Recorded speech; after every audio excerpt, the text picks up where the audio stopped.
welcome to the Captain Bite Show, the show where I do the very difficult task of telling you whether movies worth your time or not and deserve a spot in your movie collection. As always, I'm Ash. Today, we're going to be talking about Rurouni Kenshin Kyoto Inferno. So let's get hot. So Rurouni Kenshin Kyoto Inferno is, of course, the sequel to Rurouni Kenshin Origins, and in this one, we are brought back to the story of manslayer turned wanderer Kenshin Amora, who is just doing good, man. He's having some nice, relaxing times. He's chilling at his new home with his new friends. The sun is shining every day. When all of a sudden, the police show up and say, "Ayo, Kenshin, we need your help because it looks like, you know how you were Batosai the Manslayer? Well, it looks like your successor that we thought we set on fire and killed, yeah, he's not dead, and he's Makoto Shishio, and he's all like, Ayo, I'm gonna destroy Japan and Kyoto and everything, ah!" And they're like, "Kenshin, can you help stop that?" And he's like, "I don't know," and they're like, "Please?" And he's like, "Okay." And I was really excited to check this one out because, once again, I'm a huge fan of the anime Rurouni Kenshin. I love that shit, I eat it up.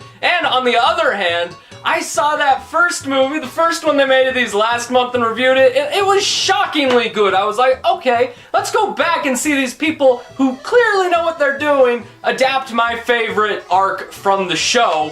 And once again, I guess these fuckers just don't know how to let me down because this movie's fucking badass. Kyoto Inferno is basically everything the first movie was, but better and more, with, of course, the added bonus of being able to adapt one of the best anime story arcs I've ever seen in my life, and this time around, it's actually pretty damn accurate to the storyline it's adapting. I mean, in terms of stories and events, I didn't think a lot of this shit was gonna play through, but it would play through, and I'd be like, oh, yeah! Yeah, like, this is really accurate. I'm able to see all this, and I'm like, I know what's gonna happen in all this. While at the same time, it's still, like the first one, can definitely tend to stray pretty far away from the source material at times. Not to wipe its ass with it, but more to give it that more cinematic feel, whereas an anime, you know, it has, or a manga as well, they have all this time to do all this shit, whereas the movie, it's like, we got 2 hours, so they're able to really condense down a lot of the show's aspects, while at the same time, adding new things, straying away from the source material to give it a more epic and grand feel, which a lot of the time is actually very welcome, and you're like, okay, yeah, you know what, I like that even better, while at the same time there are times where you're like, oh, but I wish they went down this road or this road, and I don't know. Although that being said, I do know they do split this arc into 2 different movies, so who knows, maybe those storylines I really liked from the anime that I missed from the movie, maybe they'll be there when I come see the next one in October, I don't know. And like the movie before, the most impressive feat this movie is able to pull off is, of course, the fight choreography. These are fight scenes that I am telling you feel like they are ripped straight from an anime. You know all those crazy moves anime characters do? Yeah, they just plucked it from the anime and, oh look, it's live action now and it looks a lot more badass than you ever thought it could have. And this movie takes that up to 11 this time, because in this one, we are introduced to a lot of Kenshin's most fierce foes, the ones who have given him the most trouble due to their insane skill, which of course leads to some of the most intense sword fights I've seen ever. Just ever, not, oh, in the decade, no, ever. And not just sword fights, because once the third act kicks in, there's this huge battle scene where every fighter is able to shine with their fighting spirit. You know, you're like, oh, you get the samurai action, you get all that, you get the brawler action, you get the ninja action, you get all this action which combines together into this big gaseous orb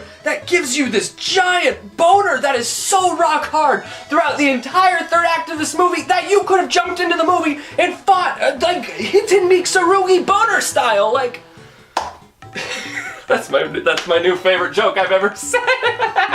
And of course I mentioned this movie is able to introduce new characters into the story, and like the movie before it, they nail the castings on these characters, especially the villainous ones, who are absolutely the standouts. Like my 2 that I left the theater just raving about were, for one, Sojiro, who, if you haven't seen it, Rurouni Kenshin is basically, he's a kid with the supersonic speed of Sonic the Hedgehog if Sonic the Hedgehog had a taste for murder and a creepily positive attitude about it. He's one of those characters from the show that you just want to punch in the face every time he's on screen, but he's so badass, and in this movie, they nail his character, they nail him! They nail how skilled he is, how like threatening he is and all that, but at the same time how he can just cut a guy down and then just be like, oh yes, smiling, ah yeah, this. And I would be amiss if I didn't mention the guy that got to play Makoto Shishio. I think he was in the Japanese Death Note movie they made a little bit ago.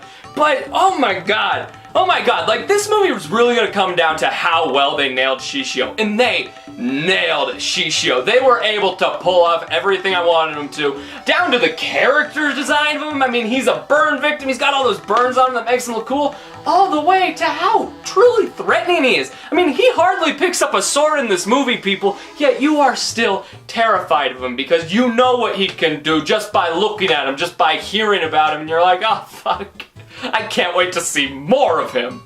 So in the end, Rurouni Kenshin Kyoto Inferno is just balls to the wall awesome. I loved this movie. I had a great time. It is way better than it has any right being an anime adaptation in a world where not every anime adaptation is so very good. But this movie pulls it off, and it proves it can be done with its beautifully condensed story where it's like, we're gonna take this art, we're gonna condense it down and make it cinematic, and you're like, it works! It's incredible fight choreography where you're like, that's some of the best I've ever seen! And it's adaptation of characters that you have learned to love in the anime, in the manga, whatever you did to get into Rurouni Kenshin, you are gonna love these characters. Of course, some of them get a little more development than others that probably should have gotten a little more development, you know, but overall, it's a time. This is a fun samurai movie. I loved it. I cannot wait to see the next one though, because this one ends on a motherfucker of a cliffhanger, and oh god, I need to see what happens. And easily a day went by for this one. It does look like Funimation is going to start like re-releasing these on Blu-ray starting in November, I guess, so you know, yeah. November's gonna be a fun pickup, so I don't know if all of them are gonna get released, but they'll show up. Rurouni Kenshin Kyoto Inferno gets an A- out of 10. Hey everybody, thank you so very much for watching my video review for Rurouni Kenshin Kyoto Inferno. I want to hear what you think. Have you seen the movie? Did you like it? Did you not like it? Are you gonna see it? Or are you gonna skip it? What are your thoughts? Leave them in the comment section below because I want to hear them. And as always, guys, if you like this video, be sure to like, comment, and subscribe. Of course, be sure to follow me on all my social medias and join Enter the Cinephile on Facebook and get hyped. I'm gonna keep on reviewing these movies. I'll review the next one in October, and hey, if you get all your homework done, you brush your teeth, get tucked into bed at 9 a.m., maybe I'll review the actual anime afterwards, and by that I mean I definitely will, but from all of us here at the Captain Vitus Show, you stay classy, YouTube.